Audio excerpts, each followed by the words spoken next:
Sounds on the beat.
Sounds on the beat. I just hopped up out the train, about to do another show.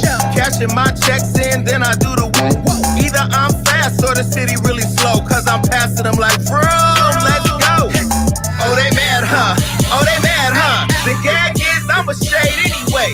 But the gag is I'm a show out all day. And the gag is they gon' tune in anyway. These bitches could never. Let's go.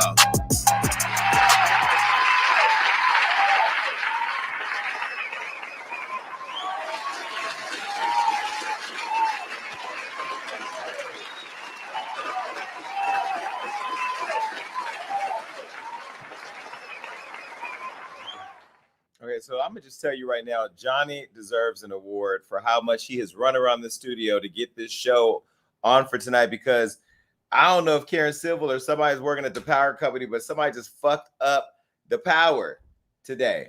Okay, and I have to say the comments, y'all got me feeling lit, because I can see everybody's comments right here telling me how much you miss me and how much you love me. And I feel it all. I feel very overwhelmed. I might cry, but I'm not gonna cry because I'm a thug and thugs don't cry. But I'm happy to be back. I know I feel like I've been gone forever. I had to take some time off, as you all know. I was going through a creative funk where I felt like I had lost all motivation, where I wasn't inspired anymore. I felt like I was I felt like I had felt like I had a job. See, the fans, the family, the Gag Nation, you don't make the job feel like a job. I feel like I'm just pulling up and talking to my friends. By the way, please share the live on all social media. Because the thing we're going to do tonight is we're going to start building real power. Because there's a lot of big things happening over here at Hollywood Unlocked with Jason Lee. And I want you guys to be the first to hear from me what it is. But it's going to be important that we are sharing, and tag me so I can repost you, period. Okay? I've not been gone forever. I've been gone for like a month. Has it been a month or two? 2 months? Okay. Well, let me tell you. First, it started with I was going to Dubai. Baby, I went to Dubai. They gave me so much money in Dubai. I was like, oh no, I don't know if I'll do it. To the point that I found me a place in Dubai, and I am getting me a place in Dubai. At least that's what my plan is for later on this year. But first, I went to Dubai. Then I heard somebody on the comments said, "Oh, he working with Kanye West now. He got all that money. He just forgot about us." No, this ain't got nothing to do with Ye. It ain't got nothing to do with nothing. I just was not inspired. I felt burnt out. I hadn't had a break in like 6 months. And then, as you all know, with the Jason Lee podcast or the Hollywood Unlocked with Jason Lee podcast with me, Blue and Damage, that for me was I had felt like we had done enough. And I think one part of building your brand is knowing when it's time to walk away from certain parts of the brand. I joked and said I was the Beyonce of podcasting, although I do run this shit. But that they're not Kelly and Michelle. Those are my homies. It's just, for me, that didn't work anymore for me because I felt like we had done all that we could do. And going through COVID, I've had a lot of time to sit at home and really think about work-life balance and what I want to do with my career. And lastly, the thing that really, really, really, really did it for me was when the Wendy Williams show producers told me that I wasn't ready to host my own show. And that, to me, it was like a switch just went off of me where I was like, oh, really? You think I'm not ready? First of all, I'll be on the air longer than some of those people who told me I wasn't ready will be alive. And I'm tired of people, specifically white people, telling me when I'm ready and when I'm not ready, what I could do, what I can't do. I can do whatever I want to do. And I believe I've built enough credibility in the space of digital and multimedia to do whatever I want to do. And so I have something in me. If you read my book and you know my story, once you tell me no, bitch, it's a wrap. It's a wrap. So that's what I've been doing. And as you know, the podcast went away. I ended that. My last episode aired over there. I ended my partnership with Fox Soul. I ended my partnership with iHeart. I ended all my partnerships with everything because I wanted to be able to just take time without any emails, any demands, any phone calls, any expectations. I do want to say to Fox Soul, though, they've been an amazing partner. And they have committed to ride with me whatever I want to do. And so I'm going to give you some heads up on a couple of things. Now, gagging. What happened with gagging? Well, let me tell you. I started this show because this was in response to, as you know, to a Nicki Minaj fan who was hating on me, telling me, gagging, he ain't got no money. So I went ahead and I designed all of this with Sean Harrison. Shout out to my amazing art director, Sean Harrison, and shout out to Ariella and to Kelvin, who no longer works here, and to Alexis, and just everybody that's been a part of making this show function, because behind the scenes, it's a lot of preparation that Johnny has to do. Even this, put the phone number up. Even just doing this, phone number is right here, and then the message thing is right. That's work. Figuring out all that has been work. But the fans, y'all, the Gag Nation, let me tell y'all something. Do not think that I'm leaving the Gag Nation, because the Gag Nation, I'm about to tell you what we're doing, because we moving as a unit. We moving as a crew. Okay? So gagging, I'm figuring out what to do with this, because the thing that makes this show special is going live with you guys. And I see Weedy Poo, and I remember her calling in from the hospital and telling me how much this show was important. And I know Jameer got his script ready because he gonna get his clips if he ain't gonna get nothing. And Sharon, we got the mess report. Ain't no way in hell I'm gonna do away with the mess report. So I've been thinking about how to make this my late night after show to my new show, the Jason Lee Show, that's coming soon. Okay. And so I'm going to tell you about that because, baby, when they told me at the Wendy Williams show that I wasn't ready, even though I know I was beating them in all the numbers, I went out and hired a top line crew, 41 Sets, I believe the name, 41 Sets, Michael and his team over there to build the Jason Lee Show set. I think it was Jameer and a couple other people who noticed online very quickly that the design was very similar to the gagging show. Now, I was talking to James at Fox Hill the other day. He's like, I'm confused. Is it Jason Lee's show? Is it gagging? I'm like, baby, don't even worry about it. It's going to be what it's going to be. But I want to tell you guys first what to expect on the Jason Lee show. I have not let anybody in my studio to see the space. I put some teasers online. I've not let anybody know the full rollout of what it's going to look like, where it's going to air, how you're going to find it. I ain't told nobody shit. Half of that's because I don't know. But the other half is because what I do know, I want it to be a surprise. And so I want to say the Jason Lee show set, when I tell you it's coming together so amazing. And I'm going to have opportunities for fans to be able to come to LA and see the set in person, take pictures on the set and stuff like that. Only if you're in the Gag Nation. No haters allowed. We will search you at the door. So that's the update for that. So the Jason Lee show is going to air on August 1st. And I'm working at securing some of the biggest interviews because, baby, I want to sit down with Madonna. I want to sit down with Rihanna. I want to sit down with Mariah. I want to sit down with 6ix9ine. I want to sit down with Joe Biden. I want to sit down with Donald Trump.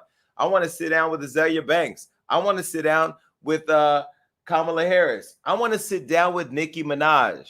This show is going to be the biggest show I've ever done, and I'm pouring a lot of resources and using a lot of relationships to get it. And I will tell you right now, be very clear. Although I'm sipping cappuccino now, the show is going to be biased. If you're a friend to the show, you'll know that. And if you ain't, you'll know that too.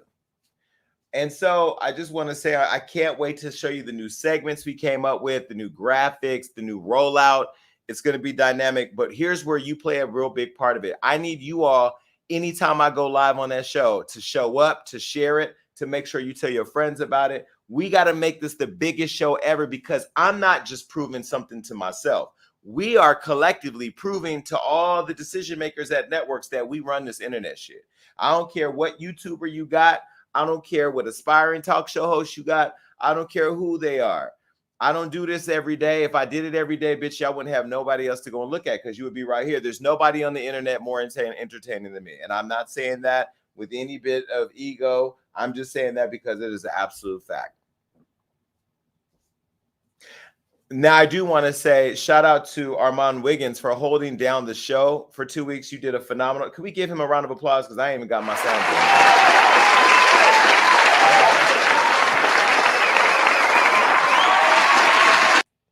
He ain't me, so he ain't getting the full clap, but he Armand. That's my boy. One thing I will say to Armand, not only did you hold the show down, I appreciate you. Armand is talented. Armand is talented. And see, the best part of being the best is knowing who's up next. And Armand is one of the few people, very few, I'll count on one hand, who's up next. And the other thing I will say is he always shows me love in public. I saw him this past weekend, and he came up to me and showed me a lot of love, a lot of respect. And I really do appreciate that because he constantly gives me my flowers in real life. And so I do appreciate that. Thank you, Armand, for holding down the show. And thank you to all of his fans who came over and supported his shows. I know the first show he did had crazy numbers. I wasn't watching it from Dubai, but I did hear about it. But thank you. Gina said the Jason Lee show for an Emmy. Let's be very clear. I hired an Emmy award-winning producer to help me segment out the show and to build it out. I wanted to show you behind the scenes of it today, but we're doing a big reveal and we're building a whole press thing around it. So I don't have anything to show you today, but there's some stuff, little bits here and there on my thing. Okay. But big moves. And you know, I bought a Sprinter. The Sprinter is going to be a part of the show. Just know the Sprinter is going to be a part of the show. Okay. Now, you know, Rico's driving the Sprinter. I don't know how much insurance we got. I don't know if everybody going to make it home. And I don't, you know, he's bilingual, so he knows how to read signs in different languages. But that boy, but thank you. But yes, we will get an Emmy. And I'm telling you right now, when I get the Emmy, I will probably cry. Not only will I cry, but that Emmy, she going to be with me everywhere because she going to be in the bed with me. That's the only time I'll be bisexual with the Emmy. The only girl I want to sleep with because Oscar's a man. So wouldn't that be crazy to have a threesome with an Emmy and an Oscar? Well, shout out to Jennifer Hudson. She got sex with Emmys, Tonys. She's sleeping with a Tony, an Emmy, and an Oscar. Huh? And she got a Tony, an Emmy. I don't know what Grammy sounds like your grandma, so she can't be fucking Grammy. But she's sleeping with everybody at this point. Creatively. Meaning, you know, the girl her and Whoopi Goldberg can talk now and have a similar conversation. Anyway, that's the updates for Jason Lee. This is Gagging with Jason Lee. We have an exciting show tonight. There's no guest, but I'm going to give you the chance to gag with me. Here's the phone number. Make sure you put in your phone, 424. I forgot the number. 424, chat. 1402 gagging. That's the number. This is just right there. All right. It's been so long. I forgot the motherfucking number. All right. So anyway, that's this. And then here's the thing right here to come and gag with me later. This is the thing. Put it up, girl. Ariella working from home too. I don't know who all my employees think they are. They motherfucking COVID came in here and made everybody think this operation was digital. Yesterday, we left poor Johnny sitting here in the damn studio all day. It went until 3 p.m. That I looked up and said to my sister, I said, "Is Johnny at the studio?" He was like, "I think so." I'm like, "Why is he at the studio? There ain't nobody there." And I know Johnny was sitting in the studio by himself, texting his boyfriend like, "This motherfucker got me up here at the studio by my motherfucking self." Because, you know, Johnny always thinks I'm trying to prove a point. I ain't got to prove shit to you. I know who the CEO is. Fuck with me. Anyway, I'm so happy to be back. And another special shout out to Johnny, Alexis, Andrew, Rico, Rob, everybody over here who's made today just move. We've had power outages. We done blew the power out on the whole side of the studio because the new Jason Lee show set has so many dynamic features that the minute I push the button, boom, breakers popping. So we got to have breaker backups. We got to have, this show is dynamic and it's a lot. So we've had everything. Okay. Right. All right. Now, let me put the disclaimer up because I know somewhere in the woods, there's the big bad wolf called Amber Lynn. Now, Amber Lynn, she got big old titties and big old ideas, and that big old mouth gonna get me sued one day. So I know if anybody's here, she's here, and just go ahead and put that bitch up. The following is going to contain some stuff. Those of you listening, hold on, come back here. I know some of y'all listening saying, "Oh, how is the head of media online talking like this, bitch?" Because I own all of this, and you forgot who I'm working with. Creatively, that's the other thing. As you get more successful, you start getting afraid that cancel culture gonna cancel you. But I'm not afraid. It's just you just don't be wanting to deal with all the bullshit every day. Okay. So put the disclaimer back up because you know Sharon's here too. This also says I'm going to use information that is covered under fair use, and whether you think it's fair or not is nothing to do with me. Also the views and the views and oppressions. Goddamn, I can't even read the goddamn thing. Not the views and oppressions, the views and opinions expressed in this video and on the Hollywood Unlocked YouTube channel aren't always mine. Sometimes they belong to them, and I ain't got nothing to do with that. All right. I'm excited to say that on June 24th, the Hollywood Unlocked Impact Awards will be hosted here in Los Angeles by Tiffany Haddish, and we're honoring some amazing people. The announcement's going to go out this week sometime. And I can't wait to share with you all the exciting people that we're honoring. One of the names wants to fall out my mouth right now, but it's not going to. But the award show is going to be extremely elegant. It's going to be extremely opulent. And it's going to be over the top. It's the biggest show I've ever produced. And the bill reflects that. But it's going to be black, black, black, baby. That black carpet's going to be black. That award show, the band is black. The performance is black. The host is black. Everything is it's black excellence. And the Impact Awards is, if you remember the first year was the Hollywood Unlocked Social Impact Awards. We dropped the word social and we just made it the Hollywood Impact Awards. And we're honoring people in the industry that drive culture and that have impact in driving culture. So, hopefully some of y'all get to be there. But anyway, enough of what's going on with Jason Lee and Hollywood Unlocked. Let's get to what you showed up for. It's the tea with Jason Lee.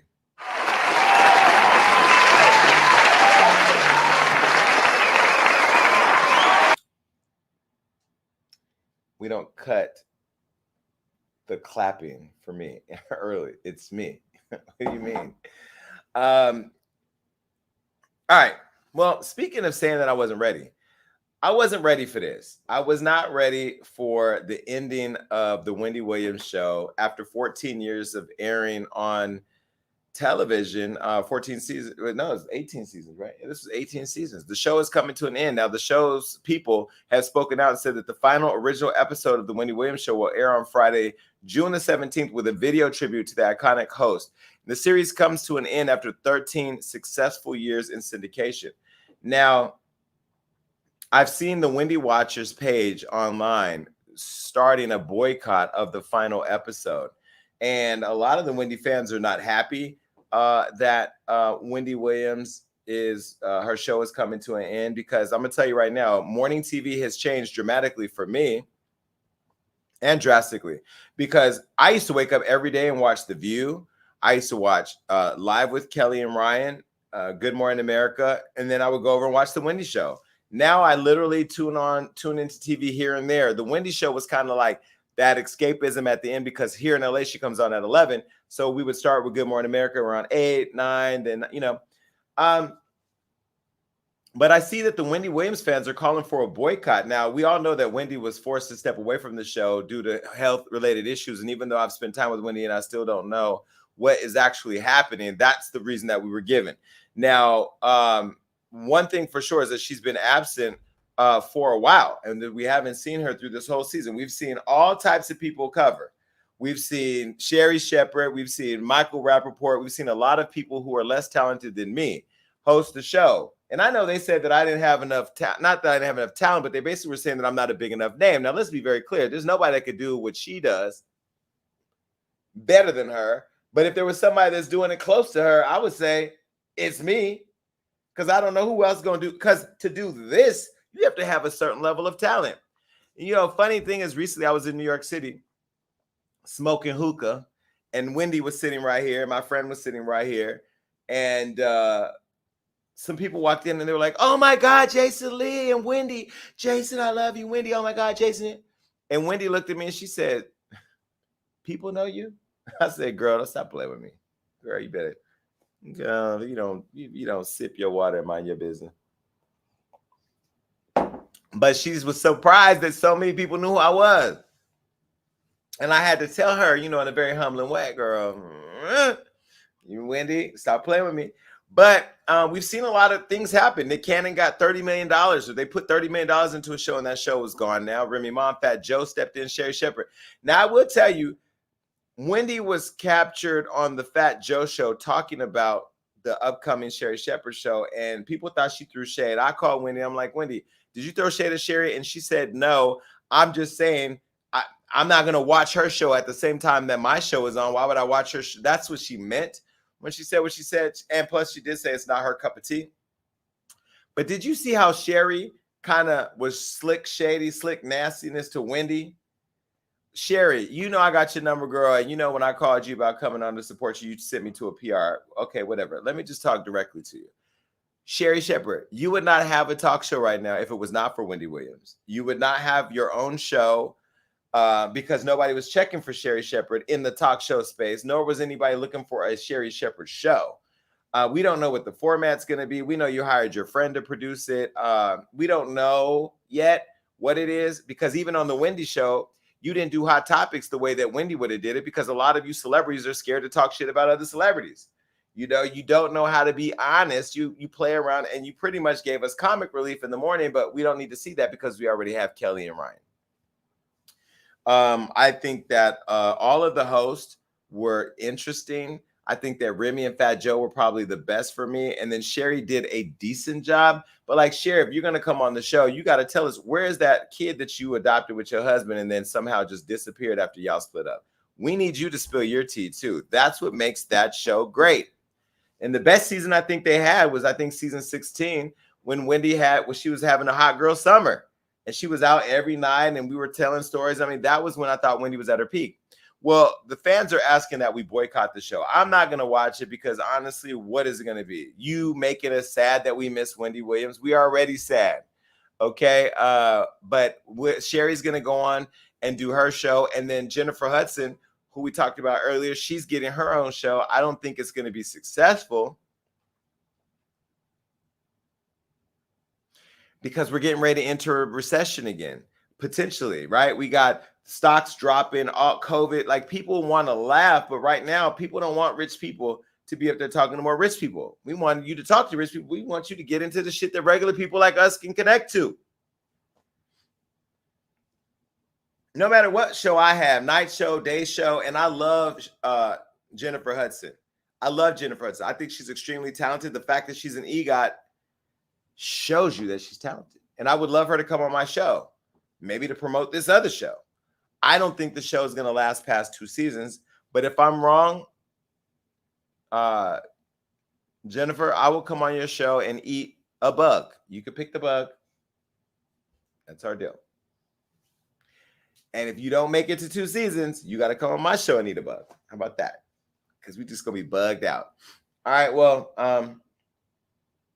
I'm really unhappy to see Wendy leave. I think that Wendy deserves to be on TV every day. And Sherry says she needs to get help and stop having people hang around her being yes men. How would you know if you're not hanging around with her? How do you know she needs help? Did somebody at the show tell you? The same people who try to shut her bank accounts down? I mean, the only reference I have is to Wendy, and I talked to her. She said you didn't talk to her. Now, I saw Sherry at Kevin Hart's brunch. She pushed through with a nice blue 2-piece on. Titties was out. Stomach was tucked in. Not tummy tucked in, but just it was tucked in.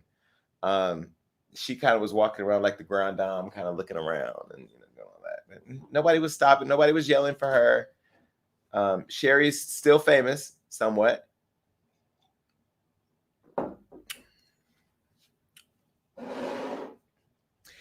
People never really talk. They don't clap back at me because they don't know what information I be having on them. So they just be like, whatever. All right.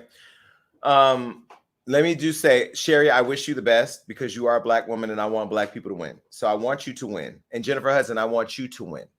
But here's some advice. You're in a real tricky space because right now, Kelly Clarkson is that girl. Kelly Clarkson is that girl on Daytime Talk. She took the Ellen spot. She's that girl. Now, if you're not giving that, if you're giving that, you're already getting beat. If you're not giving Wendy, what else is there? Somewhere in the middle? Would you watching them? Kelly Clarkson. Huh? Kelly Clarkson. You watch Kelly Clarkson. But would you watch the Sherry Shepherd show? No. The way she just turned her face up in disgust, so unprofessional. Would you watch the Jennifer Hudson show? Maybe one episode to see what it is. Yeah, see what the vibe. It's gonna be singing. The way she's turning up her black nose at you black women is it's a mess. Yeah, who are you guys even polling? Y'all just giving out shows. Now I love Nick Cannon to death, and Nick. The thing I love about him is he does whatever he wants to do. But did anybody think of Nick Cannon as a daytime host? No. He got 10 baby mamas out here in these streets. He's Nick Cannon. It would have been Nick at night. If I was the producer, it'd have been Nick at night. It'd have been nighttime vibes, dope ass band. You know what I mean? Nick at night would have been fly. Nick during daytime? No, Nick. But it didn't work out and it's gone now. So, but shout out to you. You have another kid on the way. So at least you have a lot more to live for than that. All right, enough for that. Bye, Wendy. Damn, end of an era. She didn't even get to say bye to her audience. Y'all trying to kill that woman because her audience means everything to her. Ooh, this rapper just texted me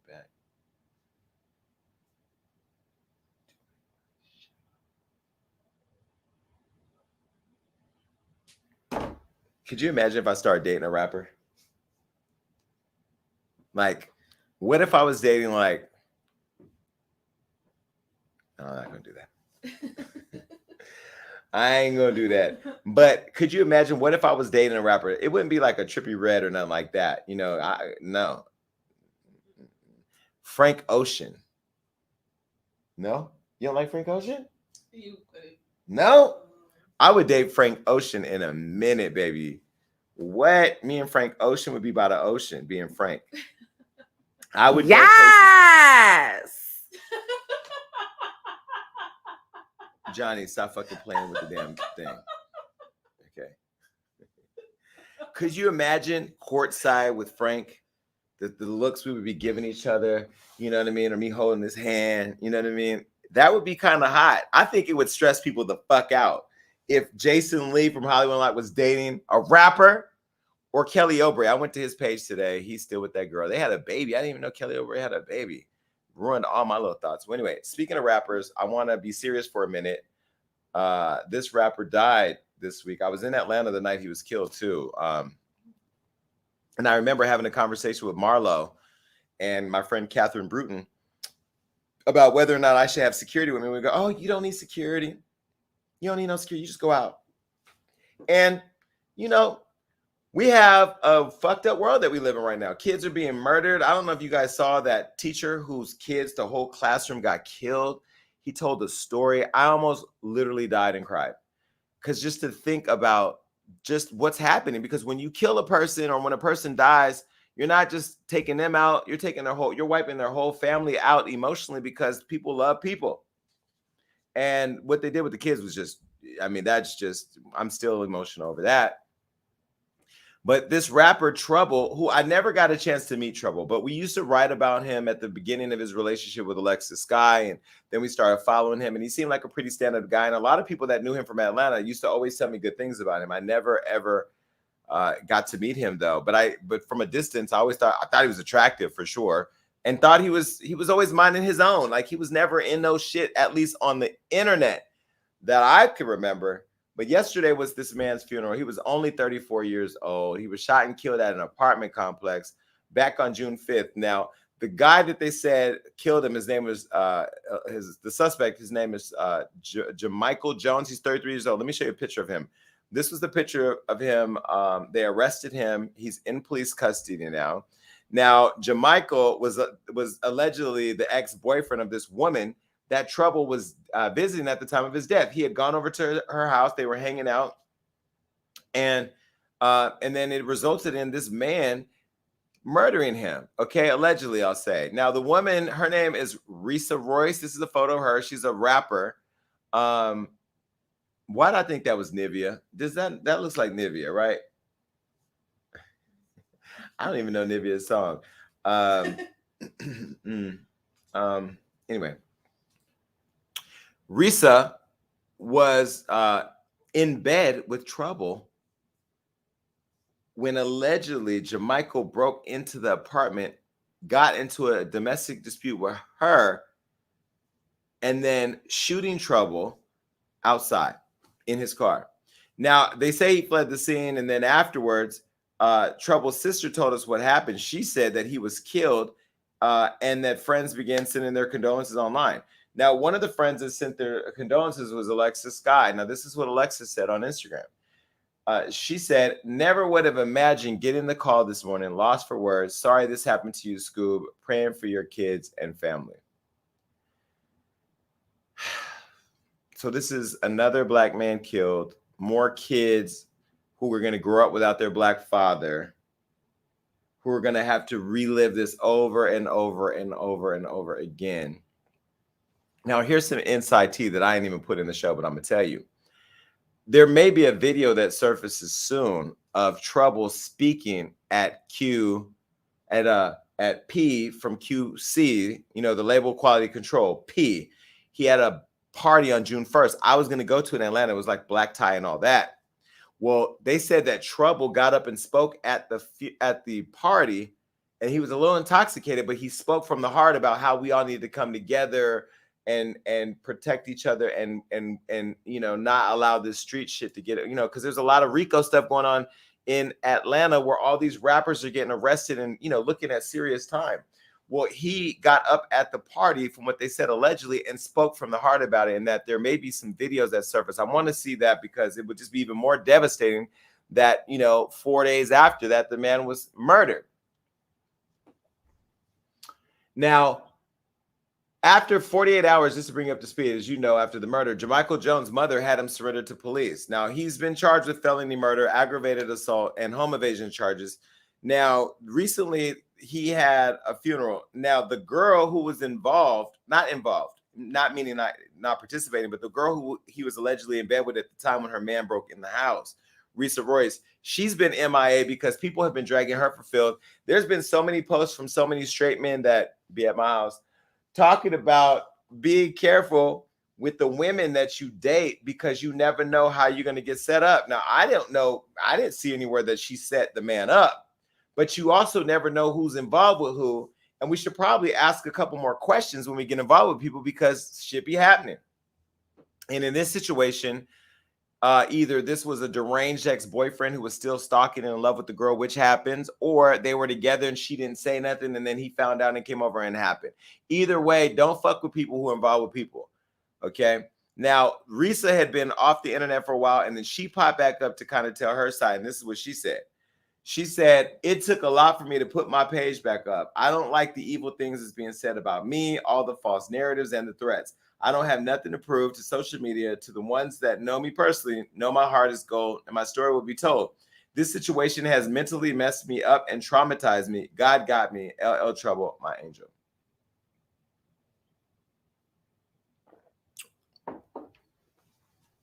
She's grieving too. Imagine, just hours before he was murdered, she was laid up with him, probably making love or talking about their future or, you know, whatever. Who knows their relationship? And then now she's grieving that. And on top of that, she's being called, you know, complicit with this. Now, a lot of celebrities have been talking about this because a lot of them attended this man's funeral, including rapper Lil Boosie. Now, we don't typically talk about Boosie here because, as you know, I think he's homophobic and I think that he has participated in pedophilia.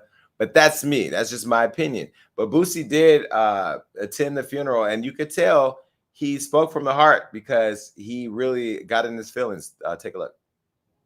I just want to come up here and I ain't get to tell my boy thank you. So I won't tell Trouble thank you.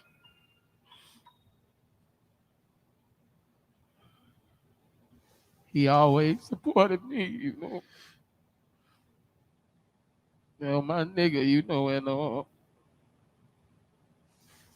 I'm hurting for y'all because I'm hurting for 5 years. You know, I wasn't with him 30 years, you know, so I just want to tell that nigga thank you, you know, for that was my boy, you know, and I just want to tell him thank you. That was my boy. Well, Boosie, we send our condolences to you and to all of the people who are hurting. It's tragic, man. And I want to say, as somebody who loves listening to a lot of the music that a lot of you do, that loves the videos, that loves to go to your concerts, that loves to see you make it out the hood, who loves to celebrate, you know, the accomplishments that we're making as a culture. It hurts to continue to relive these moments because I used to go to a lot of funerals back in the 90s when a lot of my friends were murdered. And, you know, it's very triggering for a lot of us who've gone through some crazy stuff. And 34 years, man, that's 10 years younger than me. You know, we never know when our time is up. I know it's so cliche to say that, but we really don't. And this is why we have to love more. And we have to love on each other and protect each other more. I just think that it's so senseless. And I'm going to tell you, there ain't nobody that I had been with that would make me, I mean, I don't know the relationship, but I'm not going to go kill nobody because you moved on. You know what I mean? And then you even can't even fight no more because people don't want to fight. The fat boy who got arrested for murdering him don't look like he would have wanted to fight with him. This boy was fit, healthy. I mean, you never know, but, you know, damn. Sending our love and prayers to all of you in Atlanta. All right. Enough of that. Hold on. I'm waiting on some good news, y'all. Let me see if I got it. Okay. It's not bad news.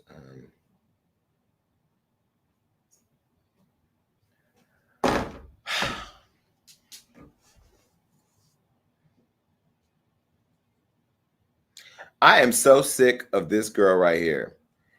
This is the biggest. Okay, these are my, put the disclaimer real quick. Just put that up real quick. Okay.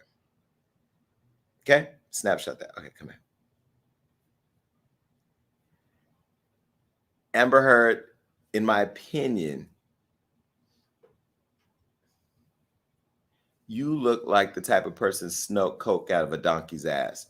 You are so annoying. I don't know what movie you've done, Aquafina, Aqua de Gio.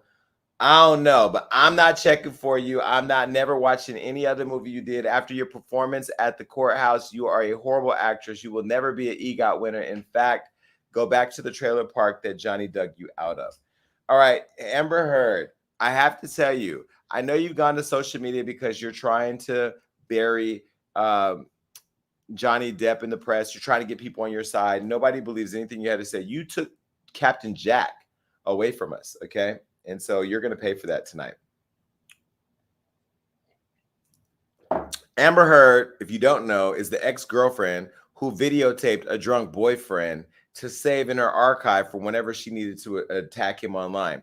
They went through this whole relationship. They ended up getting divorced. They settled their divorce. And then she went and did an interview attacking his character. And then he sued her for defamation of character. And then he recently won. That's just the summary, right? So far, that's the summary. Now, let me start by saying I have 5 sisters and a lot of women that work for me. And I believe a lot of women have been victimized by a lot of shitty men.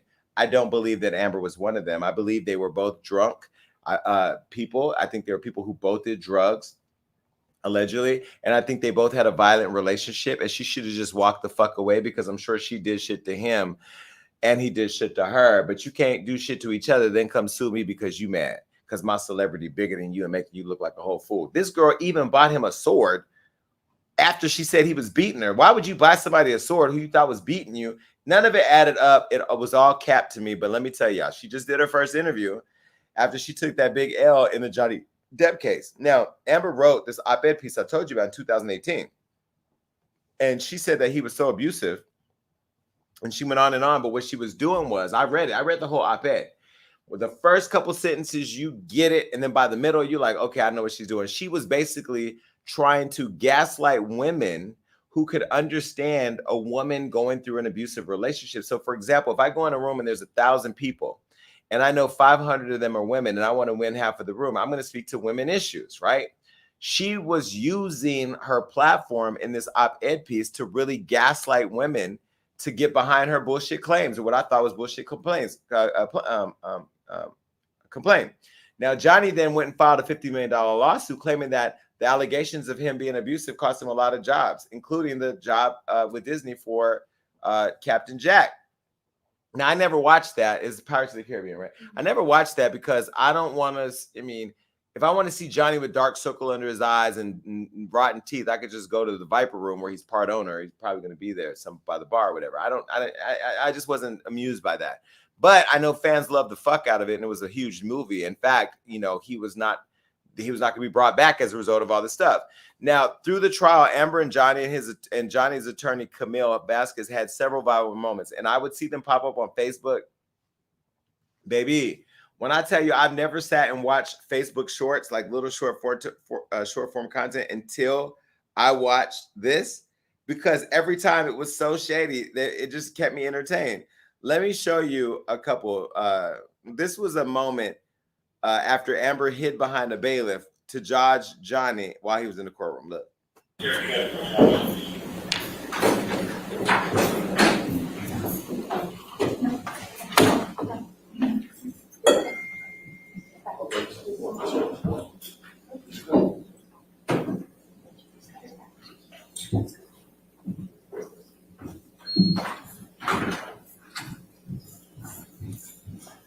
You're gonna hold that for them. Why was she looking like a whole Amish woman? Now, I'm not going to disrespect the Amish community because I don't know what y'all do. And there's a lot of y'all don't have no TV, so you're not going to see this show anyway. So, because Amish people ain't allowed to watch TV, right? Right? They do? Wait, do Amish people have TVs? Huh? Say what? There are tiers of Amish. So on one end of the tier, they don't have any electricity, and then some do. Man, fuck the Amish people. I don't give a fuck what they watch. They ain't my fans. Fuck them. Okay. She looked like a whole ass Amish woman. And then is Amish religious? I think, isn't it Jewish? Well, I'm not saying fuck the Jewish people because I love Jewish people. I'm just saying fuck the Amish. Okay. All right. Well, anyhow, now Johnny's attorney Camille also kept Amber and her attorney in line with endless objections. Now, Camille, baby, I don't know what she was doing before this, but baby, you's a star, because when you did when I saw this post on Facebook, I went all the way up. Post it. Go ahead. Objection, leading calls. All right, I'll sustain the objection. Thank you. Was my- Objection, Your Honor, the hearsay. damage. All right, when there's objection, please stop. Is that true or false? Objection, Your Honor, leading. Your Honor, and- she absolutely So did it's, that. it's leading. Relating to your nose. Objection, leading. Sustain. What, I said, what if Foundation, anything? hearsay. What if anything? That is not the cure-all. It's sustained. Do you recall? I'm trying. Objection, Your Honor, hearsay. Um, I'm going to a bunch of object scar to the. tissue. I'm going to object to the extent it calls for hearsay and lack of foundation Overruled. and improper expert opinion. Objection, leading. What if anything? And that does cure on No, it. it doesn't. But I'll overrule the objection. Call that Objection, Your question. Honor, leading. She should have just held up a sign the whole time and just said objection. Like, she needs a new show on court TV called Objection. Because at this point, she objected to everything. And look at how she was doing that poor old defendant attorney. That old woman was about to have a whole ass stroke right there in the middle. You would have thought she'd be in Amish land. Well, either way, Camille also grilled the hell out of Amber for calling her client abusive. Look. And you said to Mr. Depp, quote, "You can please tell people that it was a fair fight and see what the jury and the judge think. Tell the world, Johnny. Tell them Johnny Depp, Johnny Depp, a man, a victim too of domestic violence," end quote. That's what you said, right? I was saying it to the man who beat me up, yes. I thought it was preposterous. And the man you beat up numerous times. Right, Ms. Heard? I could never hurt Johnny. You're here in this courtroom because Mr. Depp finally told the world that he is a victim of domestic violence. I know that he is suing me and has sued other people or corporations that have said that as well. You didn't think he would tell the world he was a victim of domestic violence, did you? I found it hard to believe that he could or that he would do that, considering the relationship he and I had. I thought it would be crazy for him to do so, knowing what I know we lived through. Or, as you said to him in that recording, who was going to believe that Johnny Depp, a man, is a victim of domestic violence, right? With all due respect, I wasn't saying it because he's a man. I was saying it because he was a man who beat me up for 5 years. Mr. Depp is your victim, isn't he? No, ma'am. Yo, Camille, you're nasty. I love it. All right. Well, Camille had the assignment under wraps because she knew exactly what she needed to do, and what Amber needed to hear to take the edge off. Now, there was a video that circulated that I'm just going to show it. I'm not even going to make no allegations. And I got a text that said, "Be nice to the Amish." So I'm in. Okay. Shh. All right. Now, I'm just going to play this video and I'm not going to say nothing. And as a full disclaimer, hold on. She did this. Okay. Go ahead and play the clip. Mental condition. It doesn't. It's still hearsay, Your Honor.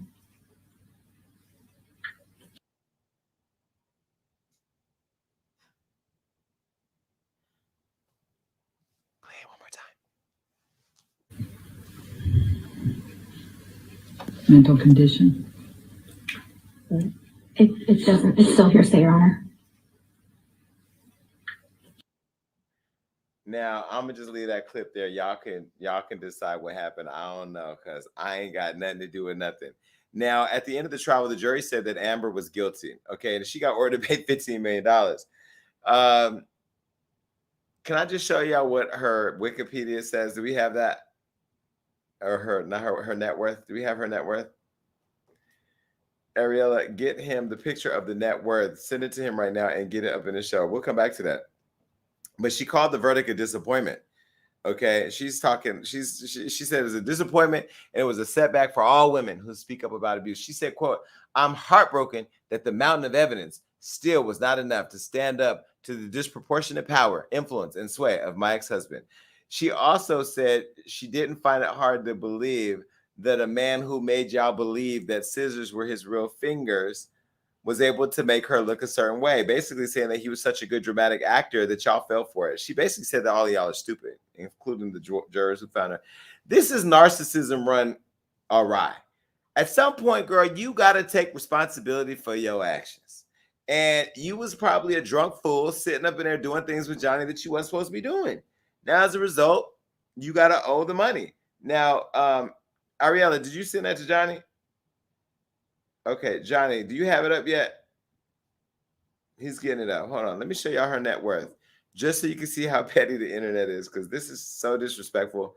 I'm glad my net worth ain't up there. I saw one the other day. One said I had 2 million. Another said I was worth 20 million. Y'all can guess whatever you want. I'm never talking about my money to y'all. Just know I got it. Okay. All right. So, Johnny, when you have it, put it up there. Let's show them the net worth really quick. She did get 2 million. Huh? She did get 2 million. She what? She won 2 million. Who did? Amber. She won 2 million, but she lost 15. True. So what? She didn't win shit. Shit, that 2 million got from who? From Johnny? How'd she win 2 for? It was an older case. Nah, girl. Big bank take little bank. That 2 million don't mean nothing. Okay, so go ahead. Show them the net worth. -$6 million. How you go to -$6 million? And who edited this? And look at the photo. She looking like, girl, this is the internet is savage. Savage. Okay, well, anyway, she's -$6 million. Like, you can't call nobody and borrow money. As soon as your name, if I saw Amber Heard come across the screen right now, I would go voicemail, because I already know she calling to borrow money.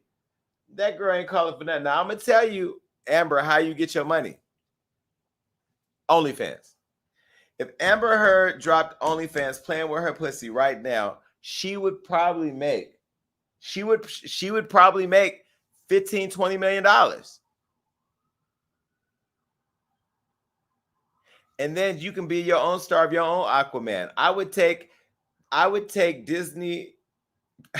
I would get dildos and name one Captain Jack, Captain Whack, Captain Black. I would play with my pussy and turn it into a Disney film.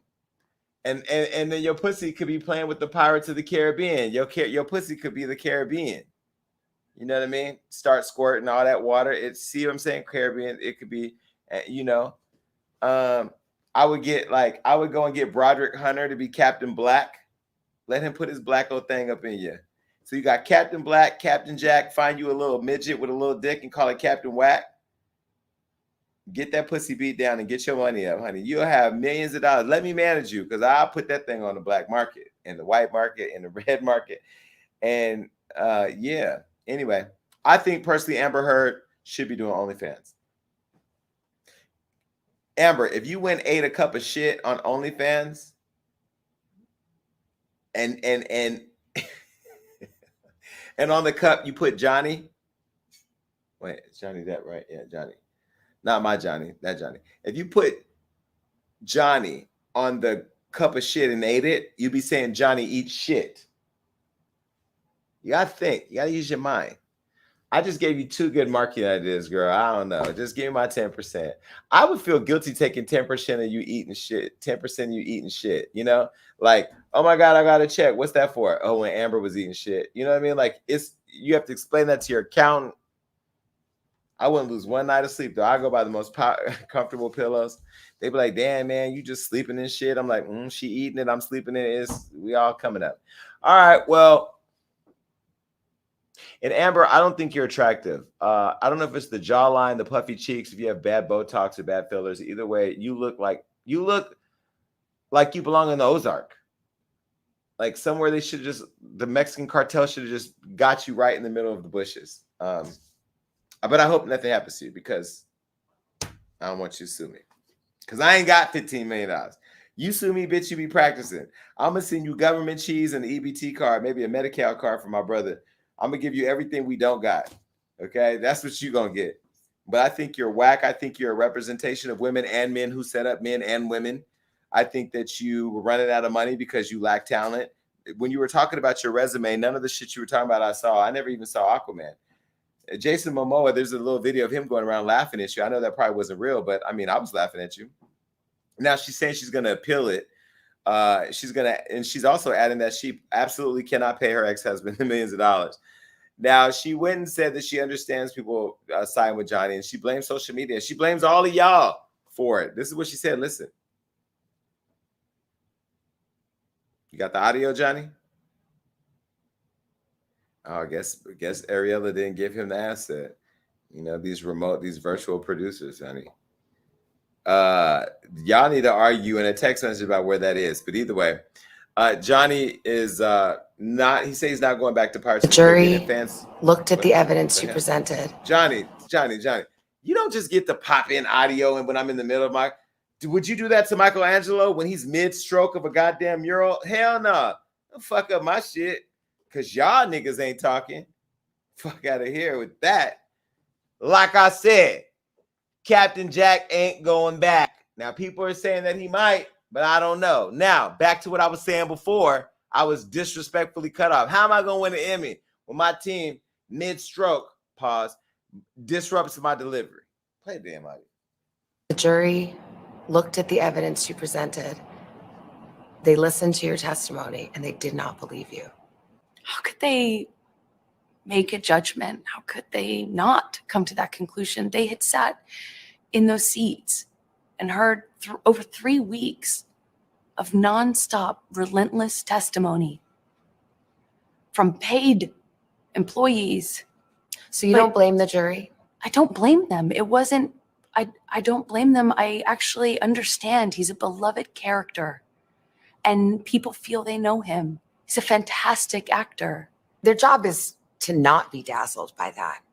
Their job is to look at the facts and the evidence. And they did not believe your testimony or your evidence. I don't care what one thinks about me or what judgments you want to make about what happened in the privacy of my own home and my marriage behind closed doors.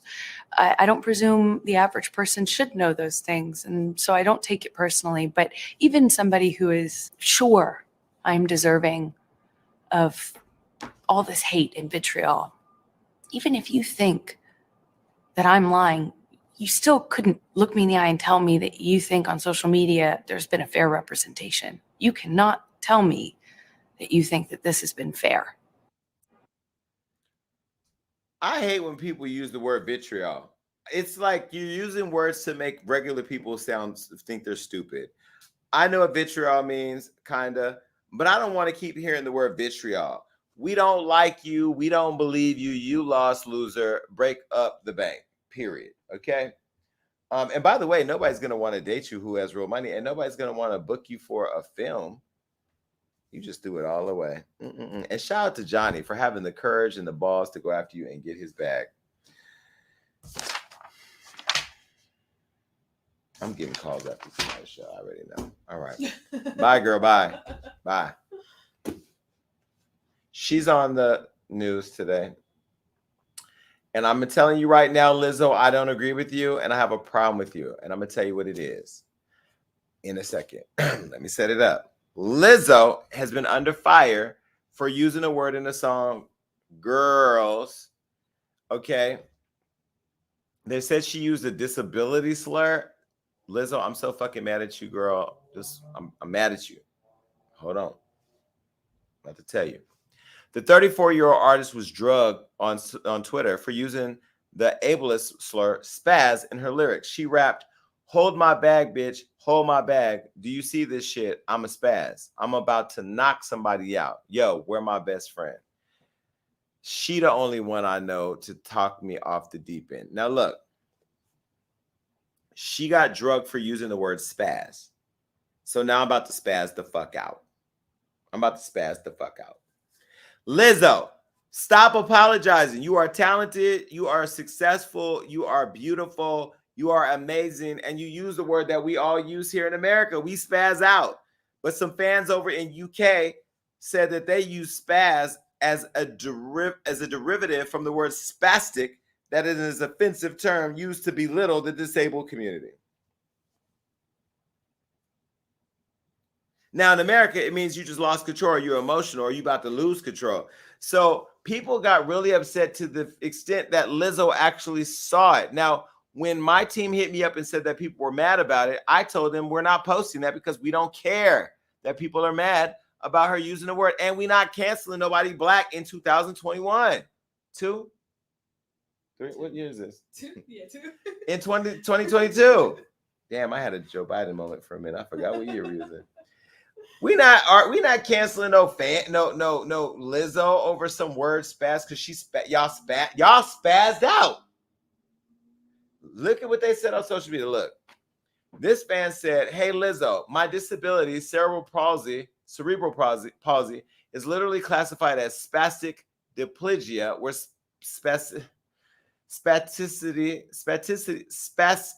refers to unending painful tightness in my legs. Your new song makes me pretty angry and sad. Spaz doesn't mean freaked out or crazy. It's an ableist slur. It's 2002. Do better. Hey, Lizzo, please remove the word spaz. Look at your picture. Like that. Like, anyway, please remove the word spaz from your new song because it's a slur and really offensive to the disabled community from a disappointed fan. Y'all, I'm not defending Lizzo. I'm literally fucking disabled in multiple ways, autistic and chronically. I've never been spastic and spaz all my life. Oh, I've been called spastic and spaz all my life. Hearing her use the slur hurt me, but I just wanted to acknowledge it has another meaning in AAVE.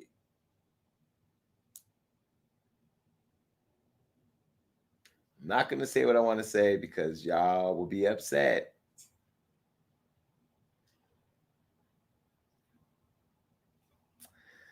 I'm not going to say that. I'm going to just say this, okay? For me, it's all about intention.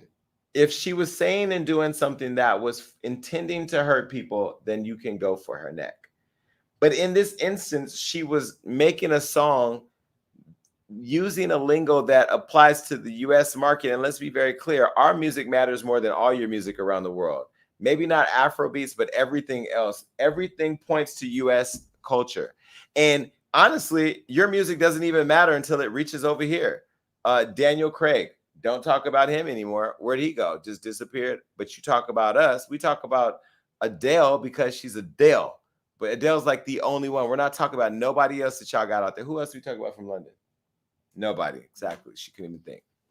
All right. But either way, you guys were reaching. And Lizzo, I'm mad at you because you played into it. Lizzo ended up changing the lyrics and apologizing, claiming her intent was never to hurt anybody's feelings. This is what she said.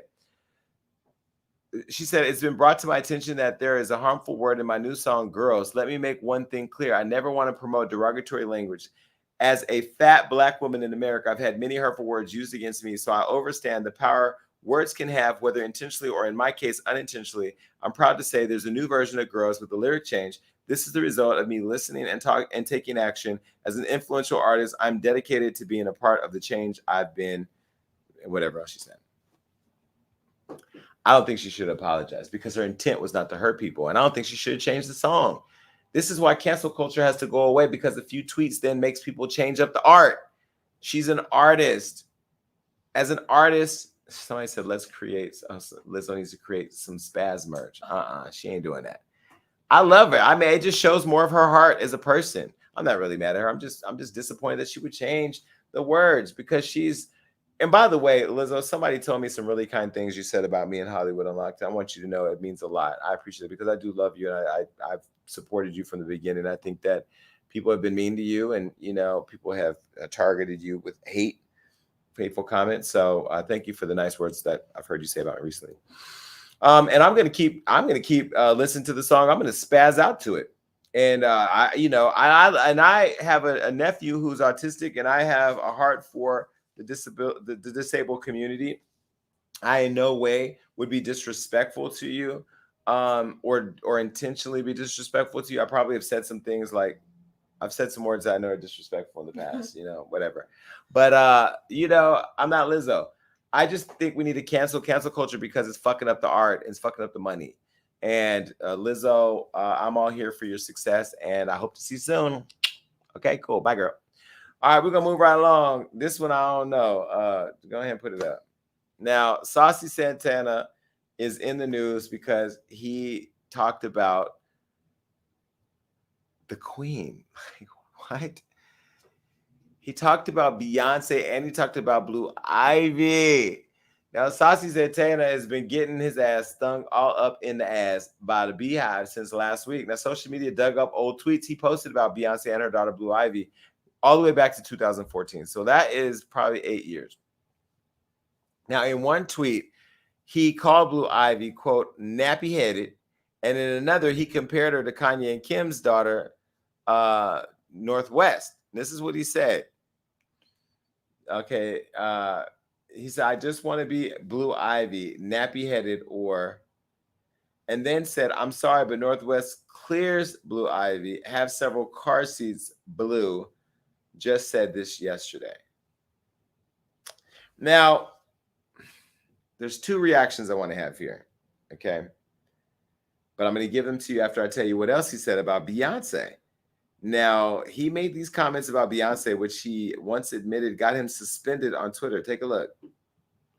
I never had insecurities. I wouldn't give a fuck if Beyonce was standing next to me. I'll still think I'm prettier than her.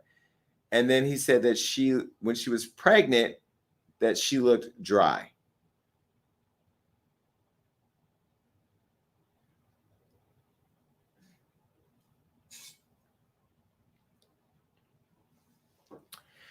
I've recently met Saucy Santana a couple, let me back up. I'm not even going to say that. I recently saw Saucy Santana a couple times, once in New York, twice in New York, once recently in LA.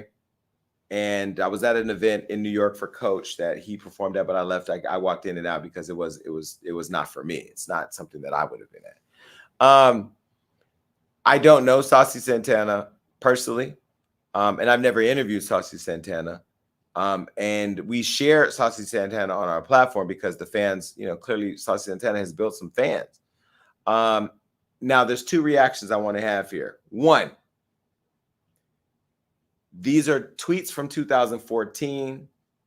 He probably didn't know he was going to be a star or an up-and-coming star. He probably didn't know he's going to be a public figure. He probably didn't understand the gravity of those words in this industry that you cannot ever do. You can never come for Beyonce. She's this generation's Michael Jackson. You just can't. And honestly, that's why we have one of our 3 rules here at Hollywood Unlocked is don't attack children. You don't attack children. The reason why you don't attack children is because when you do, you're never going to win. She was a child. And Blue Ivy, who's 10 years old, I think there was a picture that popped up today of Blue Ivy and her dad. Can we see that? Do we have that picture? That girl is beautiful as hell.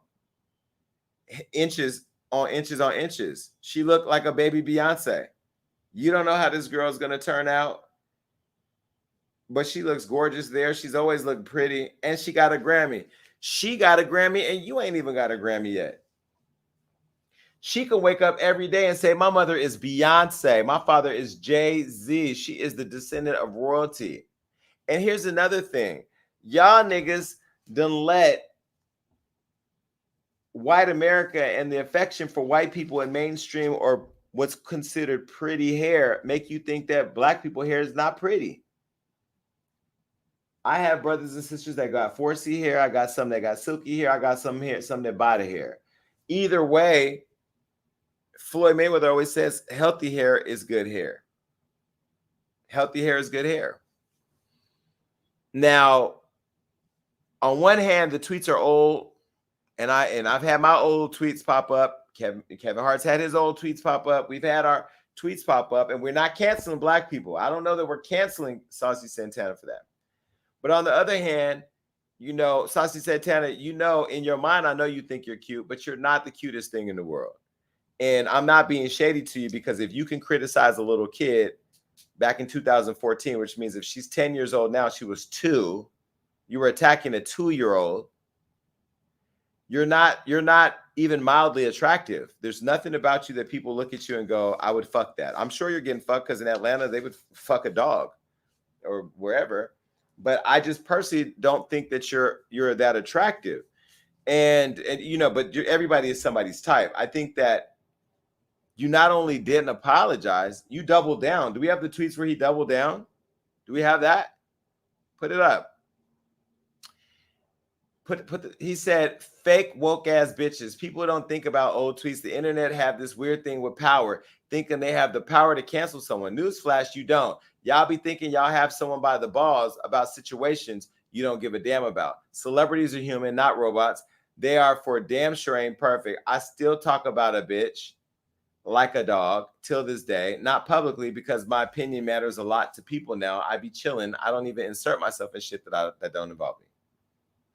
Stop all that crap trying to ruin people's careers because you at home miserable and broke. I was miserable and broke too, making childish, hateful tweets in 2014.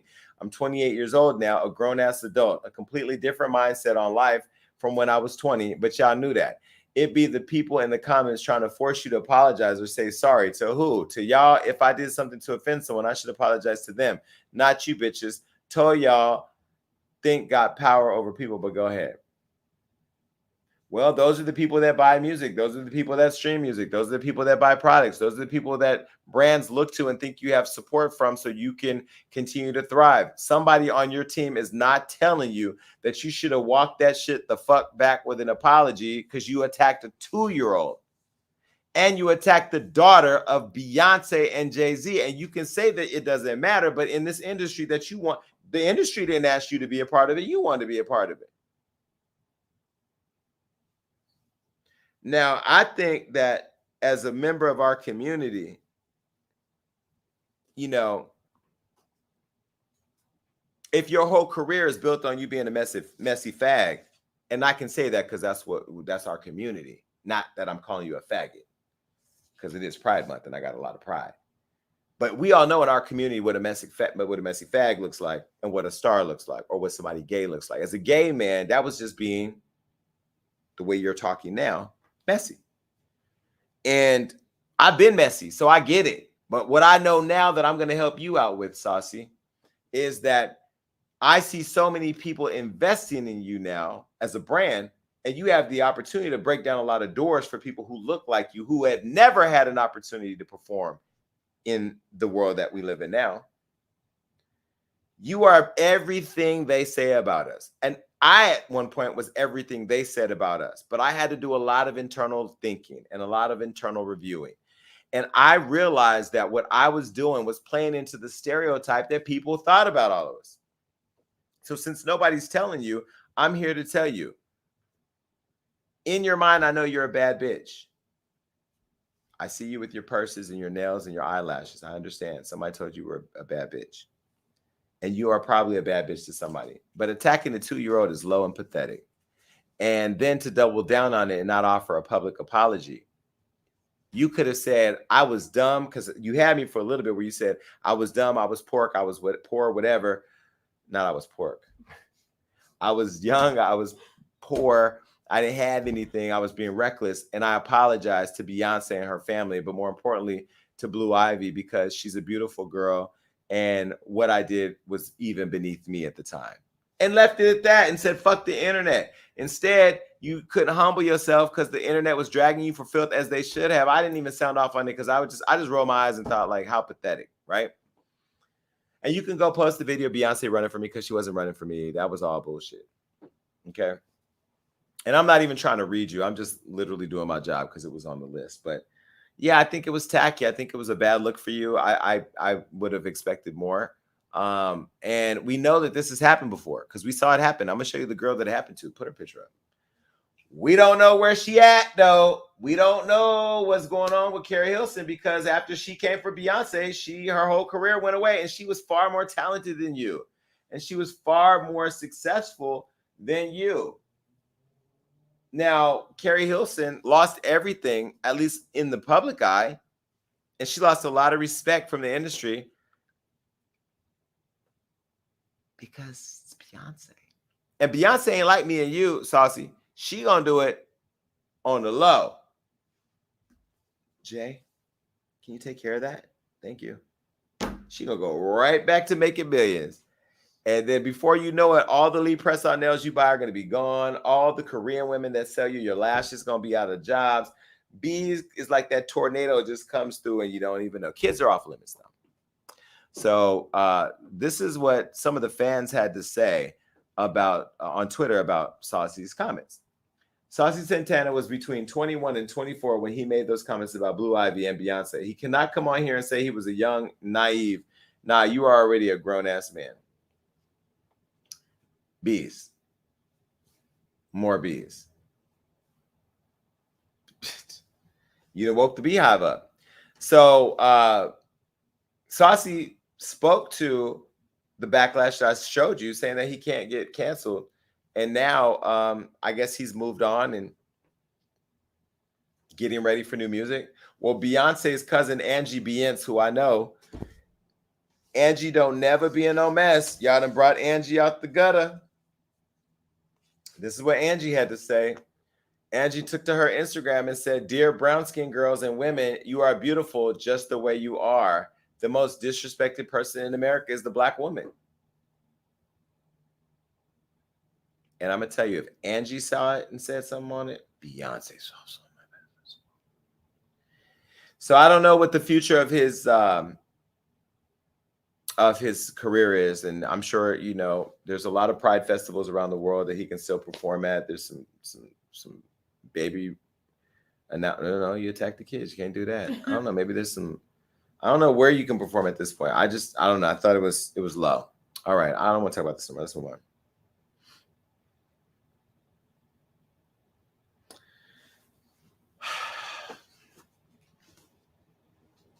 Why? Just why? Why? Drew Sidor. Now, Drew, I know you got my number, so please do not call me when I say what I'm about to say. She's come out talking about dating LeBron James. Okay? Now, the singer and actress who's also on Housewives of Atlanta, or she was, I don't know, is she still on the show? Okay, she's still on the show. Drew Sidor claims that she and LeBron James had a little thing back in the day. Now, this was on a recent episode of Housewives of Atlanta, and this is why I left reality TV, because when you got nothing to talk about, you got to start bringing up shit that don't matter. Why bring up your relationship with LeBron James, who's been married to his woman for I don't know how many years, and with him from younger? Let me show a young picture of Bronny and the girl. Post it. Where's it at? Do we have a... Okay. This was an appreciation post he posted after it. Now, just look at how far back they date. I just want to give you the context with the photos. Now, come back here to me. Now, Drew revealed on the show that she had a relationship with the king of the NBA.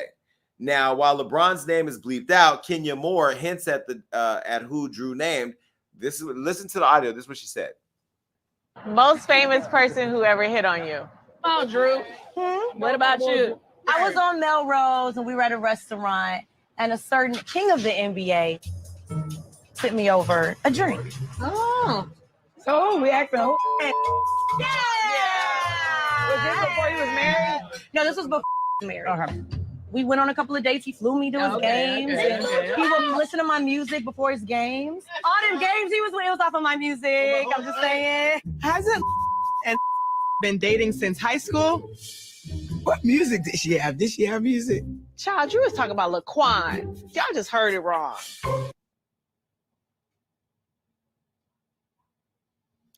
Do you think this is the reason why Kenya can't keep a man?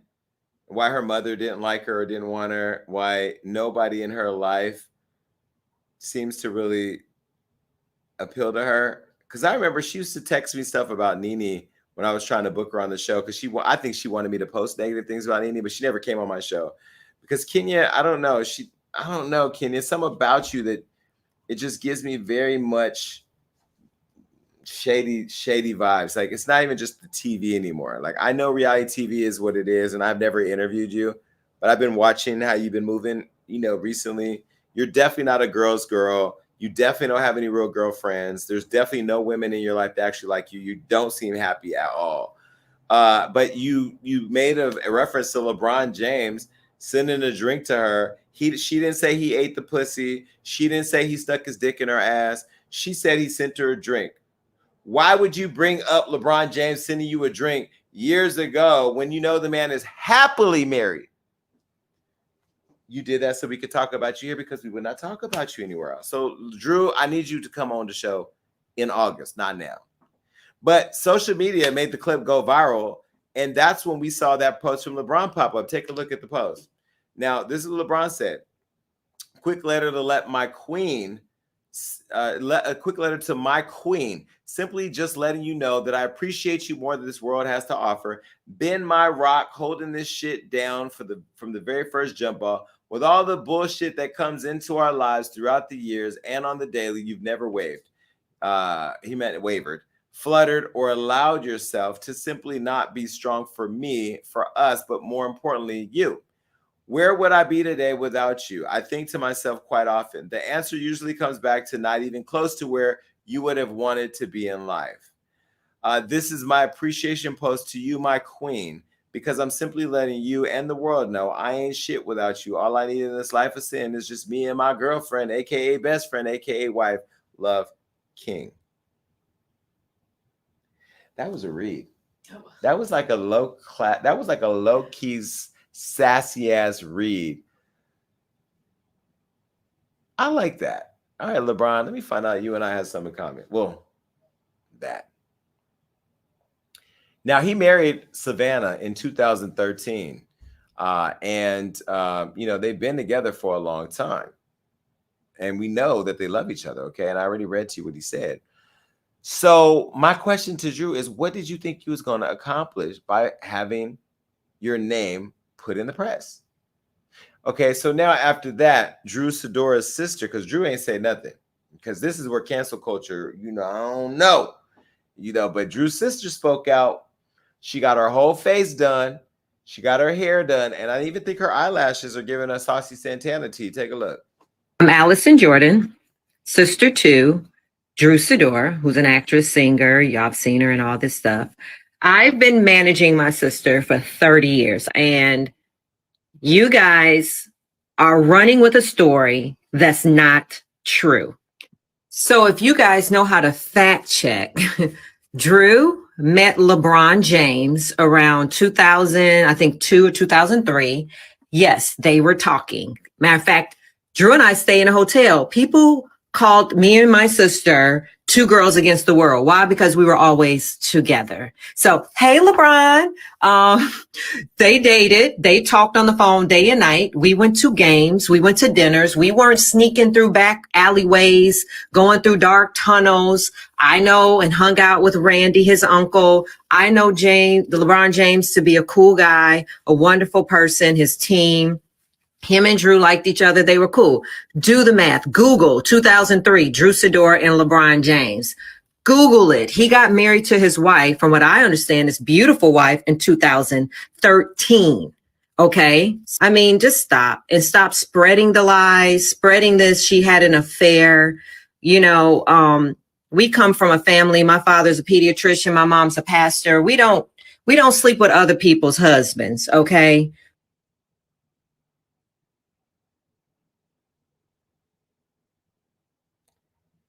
I Google LeBron James and Drew Sidora, and all I see is these news reports. I don't see no pictures of them together at the courtside or hanging out or on a boat or nothing. I see his wife everywhere. Drew, I thought you were prettier and smarter than this. You played yourself, girl. And to the sister, why are you out here as her manager saying, hey, LeBron, playing and politicking your sister's name and LeBron's name in the press? You make yourself look crazy. And if you've been managing her 30 years, that means you've been managing her since you were what? 20, so that means you're 50. You have great Botox and your makeup is beat, but I mean, you did all that for what? You don't get no more episodes. Did you want the kids in LeBron's school in Harlem to know that he went on a date and let you sit courtside at a basketball game? Did you want all of the people on that look to LeBron James for inspiration and hope to see that he's flawed and that he's actually human? What did you want to get out of that? I don't know. Your views on Housewives aren't going up as a result. It didn't stick because and you dropped no real receipts. Like, what if you at least would have brought like a little baggie of cum or something and said, look, this is LeBron James. I mean, at least we could have tested it and knew that it was true. I don't like that. If you were managing me and speaking out on my behalf like that, I would have fired you, sister or not. And if you were two peas in a pod and two girls in a room together, does that mean that there was a choo-choo going on? I don't know. It's the pussy policing for me. It's the being messy overtly and unnecessarily for me. And it's embarrassing. And as Black women, you're doing that. I don't know. Good luck to you. I'm not even watching it. Goodbye. Okay. Are we done with that? That was that. Okay. I can't wait until the Gag Nation comes up here because you already know. All right. Well, we're going to roll right into this. Marlo, Kenya, and Candy. Now, Marlo was here on the show. And do you guys remember that I told her not to trust Kenya? And she was like, oh, Kenya's changed. Oh, Kenya's... Or maybe it was the podcast. It was whatever. Well, anyway, on the Housewives this season, Marlo Hampton, who finally got her peach, is all in the middle of some drama. She's getting drama going with Candy Burst and Kenya Moore. Now, recently, Marlo dragged Kenya and Candy, calling them both hoes. And during the clip, Marlo was comforting Sheree, who had her heart broken by her boo, Tyrone. Now, Marlo felt none of the girls were there for Sheree when she needed their support, and she had a lot to say about it. Listen. It is the money mom. Yeah. She got a whole team and a daddy daycare. She's a money mommy nation. Oh, you're crazy. They probably over there plotting. Then they want to claim they want to be such best friends. Like, excuse me. You don't even have it in your heart, Candy, how to help other people. She's for herself. For herself. First of all, Candy was a damn hoe. She everybody for free. Yeah. That bitch was a hoe and that pussy wasn't good. And that's why you right here always got the date underneath your tax bracket, okay? Preach. And Kenya, I was Miss USA, and I have Kenya Moore. Bitch, you was a goddamn video hoe. I don't want to know I was a video hoe. Bitch, you went through every rapper in America, didn't get a ring. Facts. I mean, it's really sad because Candy, Sheree, and I have been friends longer than all these girls. For Candy to even know what she's going through and not to uplift her, that's really surprising. I know Sheree was really hurt about it. At the end of the day, people can only be who they are. That was messy. Now, despite Marlo's comments, Sheree ended up going on Twitter and thanking both Marlo and Kenya for supporting her, but Marlo wasn't happy about that. Take a look. She said, that's exactly what she did. Think of you while I showed action. Because Sheree said, I appreciate my girls, Marlo and Kenya, for thinking of me. Well, there were more tweets than that. This is what Marlo said. She said, keep watching because the lady with the heavy tongue is keeping everybody's storyline juicy and paychecks coming in. Real Housewives of Atlanta. Where have y'all been the past 10 years when I've been called every negative name in the book except a child of God? Now, Candy clapped back and said, someone is worried about my anatomy and sexual history more than my gynecologist this season. If someone shows you who they are, I believe them because they're talking about me more than they're talking about their own stories and businesses. Keep watching this season because the lady with the heavy tongue keeps my name in her mouth. Kenya also, Johnny, let me do the transitions before you just move on, please. I know you're trying to get out of here, but you're not going home early because it is what it is. Kenya had a lot to say.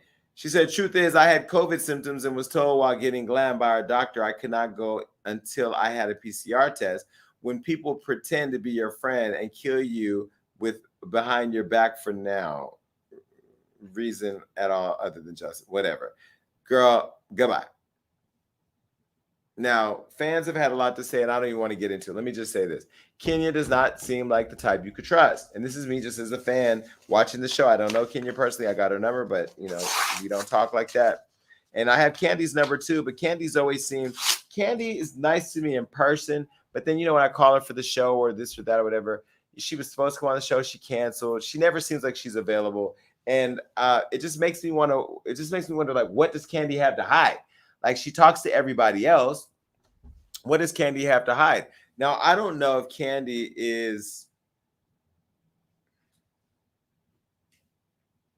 She's boring. I think they should replace Candy. I think they should bring Nene back. I think they should bring Phaedra. What? No? She's beyond them. They need to bring Nene back. They need to bring Phaedra back.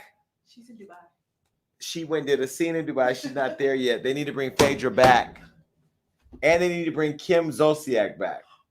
Kim Zolciak, Nene, Marlo, Kenya. Lisa Wu. Huh? Lisa Wu. Phaedra. I like Lisa Wu, but no. Anyway, she's good TV. All right, well, that's all I got for today. Let's just move on. Show me the merch. Here's the merch if you want it. Go to HollywoodUnlocked.com/shop right now. We have our new line rolling out I want to say in July. I need to get the date, but yeah, anyway. And you can also go over to YouTube right now and subscribe to become a member of our program here. It's just $1.99 and you can subscribe. Thank you very much. All right. It's time for the Gag Nation. 1402 gagging is the phone number. You can call in right now, get on the phone lines and get in the chat. That's how you come and talk to me. Now look, here is the number, 1402 gagging. Put it right up and let's put the little thing right here. Okay, right here. There we go. That's how you can come up on the screen. The screen looks full because I know y'all haven't been here. Shout out to all 3,200 of y'all up in here. And make sure you're following us at Gag Nation on Instagram. Make sure that you are staying connected to us because we are going to keep you posted on the Jason Lee Show. Now, I'm telling you right now, the fans of Gagging with Jason Lee, the fandom, the Gag Nation, you are still going to be the Gag Nation at the Jason Lee Show because the show, the interviews, the conversations, the opinions, everything is going to leave everybody gagging. If you don't know what that means, gagging means when you are literally shocked, mouth wide open, can't believe they said that, can't believe they did that, can't believe they interviewed, can't believe they built their own set. That is what it is. Okay, and so I just want to tell people, just be ready. Gagging. So pathetic. Karen, how are you? Hi, Jason. How are you doing? I'm good. What's going on? Okay, I'm trying to be so professional, but Jason, I missed the fuck out of you. Okay, I did. I missed the fuck out of you. I'm like going through withdrawals. So I just want to say that I love you, and this is, bittersweet. I'm gonna keep my thug on because I'm not gonna cry. But Jason, props to you because when this world was in darkness, you really took us out of it and gave us a light place to come to. It was like we were all friends getting together and was just playing. There was dress up, there was Judge Jason, there was conflict, there was arguing, there was shade, there was so much shit. And I'll never forget that first fucking episode where every fucking thing went wrong. And I mean, it was epic though. And everybody just bonded together, so, whew. So yeah, Jason, I love you. Oh, fuck this. I'm not going into this no more because I'm in the process. Listen, but here's the deal. We're not going away. We're evolving and we're going to evolve together because part of what we're figuring out is how to keep y'all involved with the show. And so we're figuring that all out. We have till August 1st. It's going to be bigger. It's going to be better. And you guys and your opinions matter. This has been the funnest part of everything that I've ever done. Funness isn't a word, huh? The most fun is interacting with y'all. We built a relationship and that ain't changing. So I've just been taking time to myself, just preparing for everything because, planning a new show, producing a new show and developing, building a set, planning your rollout, booking your guests, getting your partnerships. It's a lot of work. And I'm doing all that in 2 months. The set is already built. It's just not all the way done yet. But it's almost done, and when it's done, it's gonna be killer. So don't you? We still here, but go ahead. Right. Well, I love you, Jason. And as much as people try to sit there and not credit you, you definitely are that nigga.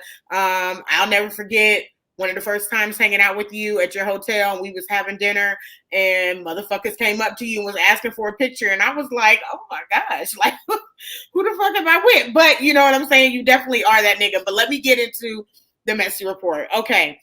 Wendy Williams. I'm sad to see the show end, but honestly, I'm also happy to see the show end because Sherry Shepherd, nobody likes that hoe.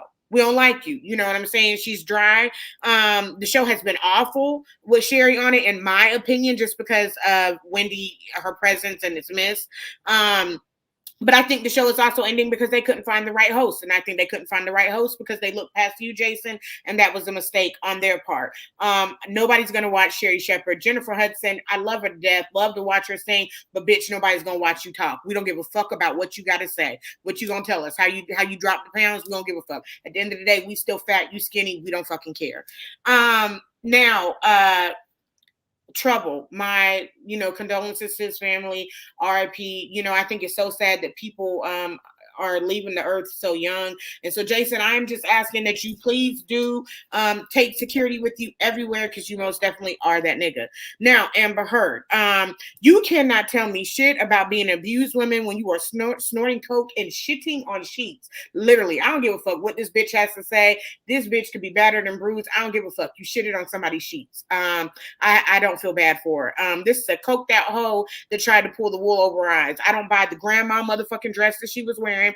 And somebody should have told that bitch that backing into a corner and acting like you scared only works on us, bitch. It don't work on your own. I think that her career is over, and I think that, you know, she needs to go ahead and bust that pussy open and start playing with it and get with it on OnlyFans. I think that's the only thing that she has going. Now, Lizzo, I heard about this last night or this morning, and I've been bumping this song all fucking day. And I think that I'm the perfect person to be able to speak up about this. The disabled community don't give a fuck about you saying the goddamn word spaz. I was mad as hell that she changed the word spaz. I'm gonna keep saying spaz. It means spazzing out, freaking out. You know, Lizzo, we love you the way you are, your roles, your fupa. That's why we love you, because you're unapologetically you. So just be you. Now, Saucy Santana, I don't think he should be canceled, because I'm against cancel culture. But I do think you fucked up. You came for the queen bee and you came for her daughter. That was fucked up. I don't know. I hope he can recover from it, but maybe he can just be busting that pussy open with Amber Heard, and, you know, spreading it wide and low and getting it in. Now, Drew and LeBron. Girl, please stop bringing up this man's name. And it's always the black people trying to bring the black people down. That nigga is happy and married and is actually doing his thing, and let that man be happy. If there's any truth to it, maybe he flew your ass out once or twice, fucked you. I don't know. We know that you're the most boring housewife. You are uninteresting. We don't give a fuck about you, which is probably why you brought this up, but then you probably ended up canceling yourself. And to the sister that said you've been managing her for 30 years, bitch, so it's your fault, the reason why her career is failing. So we can thank you for that.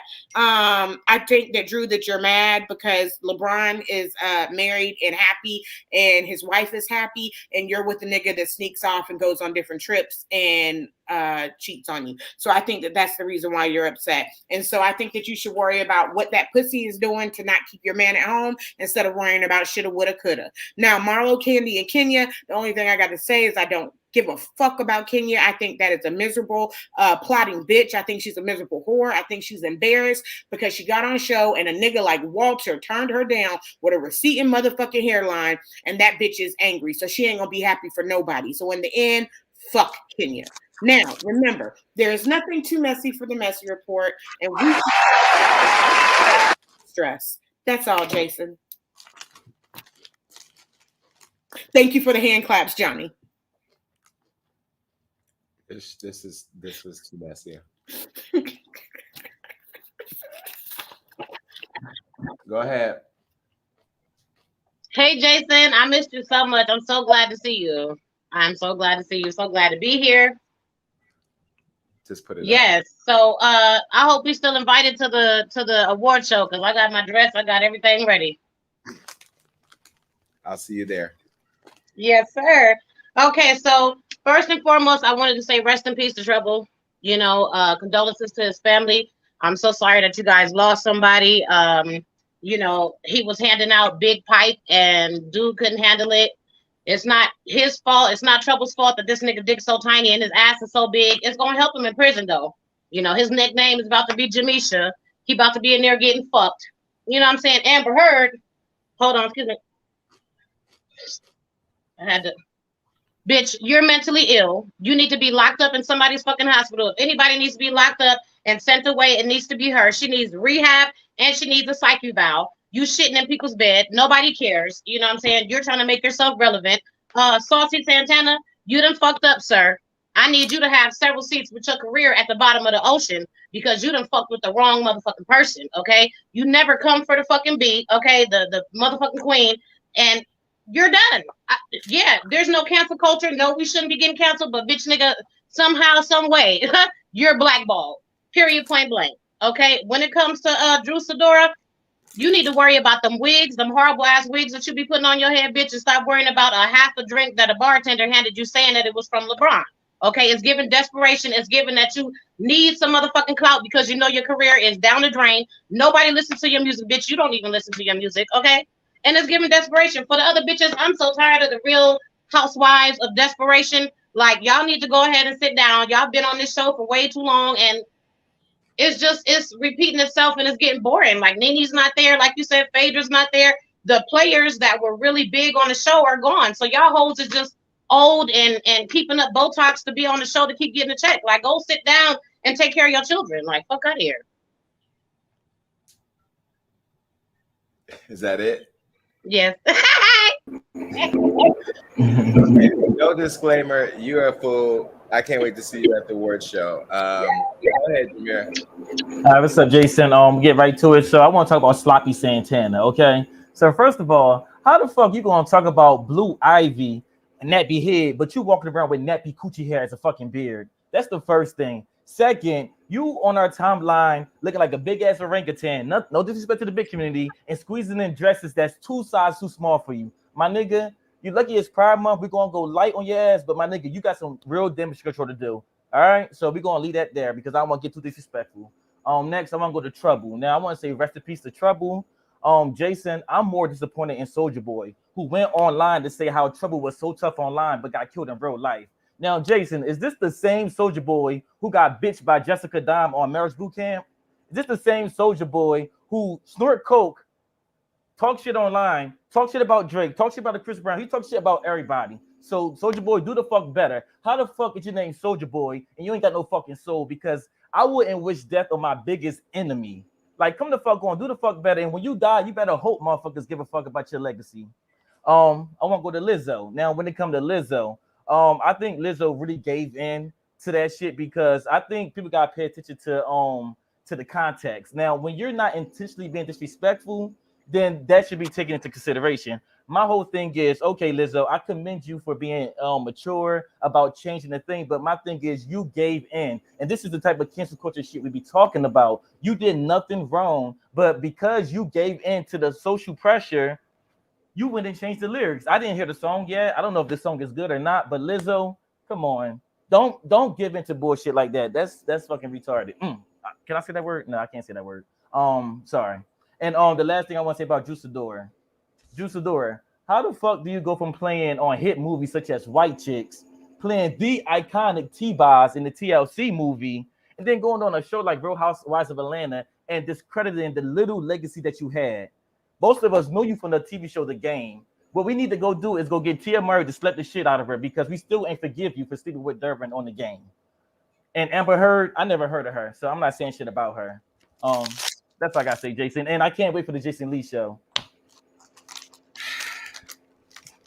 The views expressed by these people had nothing to do with me. So if y'all see me in the streets or you had something to say, I ain't say nothing. I've said all I had to say, but God bless you.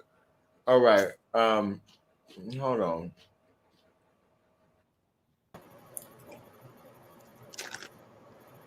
What yeah, up? you know I got something to say. Amber Heard, you're a nasty son of a bitch. Ooh, I can't.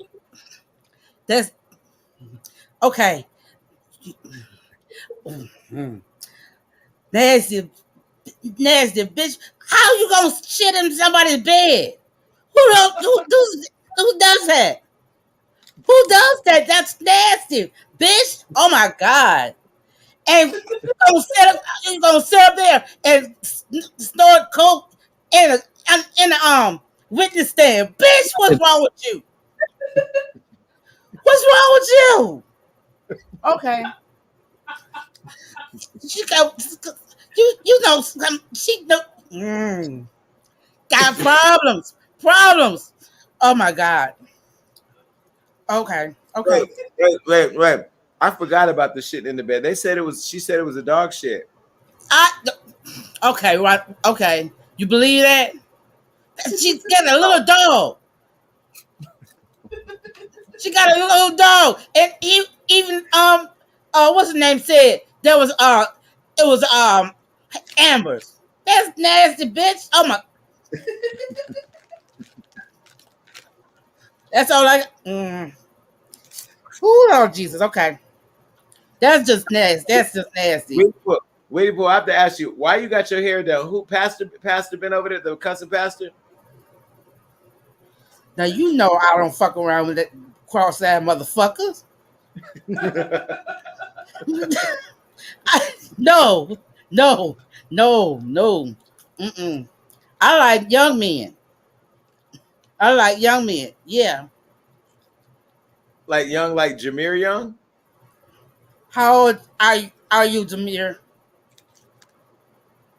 How old are you? You're on mute. How do I unmute myself? How old are you? I'm 29. No, that's too young. I like 5 to 7 years younger than me. How old are you, sweetie pie? Sweetie pie. What's this? Weedy poo? 55 now. Okay, so about 47, 48. Okay. Well, I'm sure Jameer got a daddy somewhere or something. All right. Even Sturvins, no matter how long we go knowing each other, I will never forget you saying you wanted somebody to put their fist up your ass. Oh. Okay, so I'm going to say I'm happy with the show you have coming up right now, and I feel like it's wonderful you build your own table because I feel that's what happened to Wendy Williams. She created her own show, and they were able to push her out, and she did not get the chance to say goodbye to her fan, and that's very disappointing. Like they did that to her, so that's very important. You create your own show, they won't do the same shit to you, and I think that's fucked up. They did that to Wendy Williams. It's important to create your own platform so they don't do that shit. So, and also, whatever her name is, Drew, the housewife lady, I think she should learn from Gossip's buffet. Because, like, when you go to a reality show, you have to bring something to the table. And what she did was, she bring this whole tea. And now, they want to put out a PSA about, like, oh, she didn't sleep with a married man. Nobody asked you about that bullshit. You brought the information to us. So are you gonna watch her on Housewives? No. Weedy Pooh, are you watching her on Housewives? Hell no. I'm stopped watching Housewives. Jameer, are you watching? Hell no. I'm not even watching or listening to the music she say that she allegedly has. Amberlynn, are you watching? Hell no, I ain't watching that boring ass shit. I can take a nap shit. If I want to take a nap shit, I'm gonna put that shit on to go to sleep. Sharon, are you watching? No, Drew is boring as hell. I don't even give a fuck about her husband cheating on her. She dumb and she's stupid. Don't nobody give a fuck about it. That was a stupid thing to do. Now they're trying to make people trying to clean it up. Like, nobody asked you for OT. Like, what the fuck? Like, I don't get why people give you information, and when you actually trying to hold them accountable, now they wanna put out a PSA like we asked for that bullshit. That was like when I asked you about somebody sticking their fist up your ass. Nobody ever done that. I did that to somebody else. That's a whole different story. That's so nasty. You're so sick. You probably didn't even wash your hands. All right. Let's take a phone call. And no, this is not cocaine. This is me blowing my nose. Hello. Hello. Hi. Hello. Hi. Hi. How are you? Bitch, I'm all right. I'm gagging. I just wanted to hear that. Okay. I know. Anyways, Clearly. so the Lizzo thing. I'm so tired of this damn society. Like, any little thing you say is gonna be taken as like offensive, or like you disagree with the trans movement, you offensive, you say spaz, you're ableist. I'm just tired. Like, it's getting real exhausting. The Santana thing with Blue Ivy, I feel like it's real disrespectful because, you know, I feel like we have as a society like a fetish for, you know, little mixed babies, but then when a beautiful black baby with two black parents comes along, it's like, oh my God, like she's all of a sudden ugly. And that's really irritating. And like, I feel real bad for Blue because she don't do nothing. Like, she be serving the fuck out of her parents and she go home. So it's like, why do you feel the need to talk shit about her?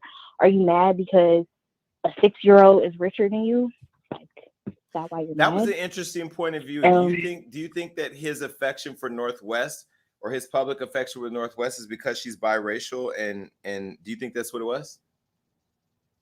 Yes, and if you've looked online over the past years with the North versus Blue thing, it's been all over social media. It's not just him, but like they've been constantly been comparing the two. Wait, like, there's a versus their hair Northwest colors, there's a Northwest versus their Blue hair movement texture. online. Yes, like this has been not necessarily like it's a fight, but like it's been a thing where like people have been talking about Blue Ivy, or her hair is nappy because, you know, she doesn't have silky straight hair, or, you know, North looks more appealing to the eye because she's light skinned and her hair is all silky and her edges are laid. So like, But is it it's just been a me? thing But is going it on with just that. me, or isn't Blue Ivy and North the same color? Like, aren't they the same tone, skin tone? I personally don't think so. I think North is kind of more of like a yellow tone more so, versus like Blue Ivy has more of those like deep brown tones. Just because like North But has technically a white parent, and they're both a black beautiful parent. they're both beautiful little girls, and they're both kids. Like, I don't even know why we're talking about Yes, kids. Like, kids shouldn't even be talked exactly. about. That's You know what I mean? exactly, and that's just the sad part about it. Which I feel bad for both of them, because I personally feel like they really shouldn't be in the conversation at all. But as children of celebrities, it's kind of like, you know, forces nature, kind of, you know, it's going to happen. Doesn't mean it's right, but I agree we should leave the kids out of it, because they're gonna have to look at this shit online 5 years from now, and they're online. They could see this stuff happening now, you know. So it's really unfortunate, but I agree we should leave the kids out of it. One more thing, Candy, I don't agree with everything she does, but what I will say is Candy's about her money. So while Marlo's sitting over there talking shit about her, we still don't know what Marlo does for a living. And you could say allegedly, whatever Candy's doing, sucking dick, whatever, she's still making money while she's doing it. So Marlo, like, what do you do? Like, you couldn't even spell the archive properly. So She didn't. I thought she like, what the spelled it fuck are you right. talking? She didn't spell it right. No, it's supposed to be L''archive, not L-E. But maybe her version is Le Archive. You know, maybe it's Le Maybe, Archive. but shit. I mean, I can't buy nothing in that bitch anyway, so I don't even know why I care. But it was just funny. All right. Well, thank you for Oh, calling. and in. it's a no for me for Phaedra, because Jason, you wouldn't want somebody who accused you of sexual assault to be reappearing on a show. Like, you wouldn't have that. Like, you wouldn't like that shit. So it's a no for Phaedra. I want Phaedra back. Bye. Hold on. Hey, Christine, I heard you had a baby. We can't hear you. Yep. So I think they said this is the first Gag Nation baby. Where your baby at? She's sleeping. All right. So who's the daddy? My daughter's father. I'm with them. He's like right next to me. He's looking at me. So I'm not gonna put anybody on camera. Can we say hi to him? Can we say hey? Huh? Can we say hi to him? Yeah. I don't know how to turn.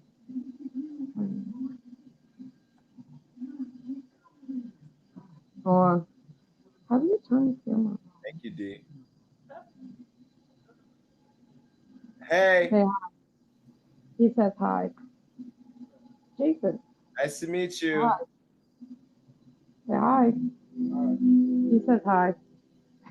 Where's he sitting at? Why is he so far away? Because I'm over here, he's over there. Huh? I'm on the couch, he's over at the table.